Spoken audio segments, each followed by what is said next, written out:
Happy Friday. More than 75 countries have now reached out to the Trump administration, eager to address the trade issues that have exploited America and hurt our workers in the process. The phones have been ringing off the hook to make deals, and these countries wisely heeded President Trump's warning not to retaliate, and as a result, they were rewarded with a 90-day pause and substantially lower reciprocal tariff rates during this period so potential solutions can be achieved. President Trump has said China wants to make a deal on tariffs. The president says he has a great relationship with Chinese President Xi. He's willing to speak with him directly. Why doesn't the president just pick up the phone and get this ball going? All of the things the president just said are true. The president, as I said from the podium just a few days ago when I was up here, would be gracious if China intends to make a deal with the United States. If China continues to retaliate, it's not good for China.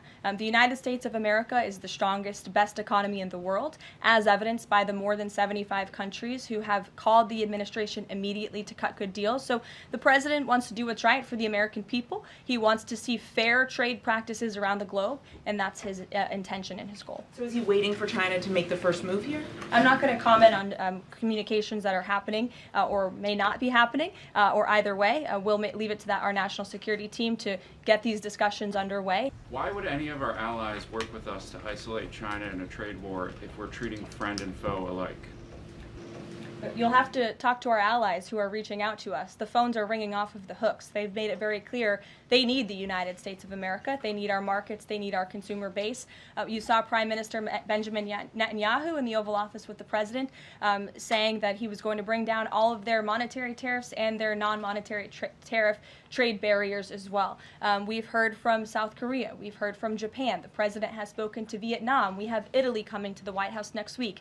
There's a reason for that, Sean, and it's because they need the United States of America and our business model and our markets to survive, and the president is using that leverage to our advantage. Michael. Hey, thank you, Karoline. Two-part question on China. Beijing says it will simply ignore any further tariff escalations from the U.S. Does President Trump see this as China backing down?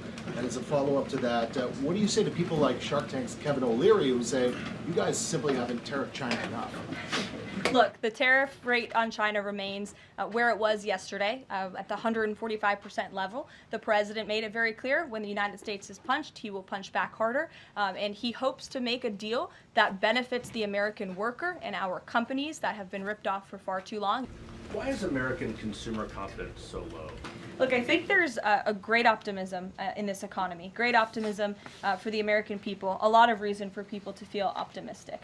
The president is, as I just said, trying to renegotiate the global trade agenda that has ripped off the American people for far too long. As he said, this is going to be a period of transition. He wants consumers to trust in him, and they should trust in him. Look at what he did in his first term. And the repatriation of El Salvadorian gang members who the previous administration trust in President Trump. He knows what he's doing. This is a proven economic formula. What is he asking of Americans at this time? He talked about transition costs, transition problems. Is he asking something specific for Americans to do?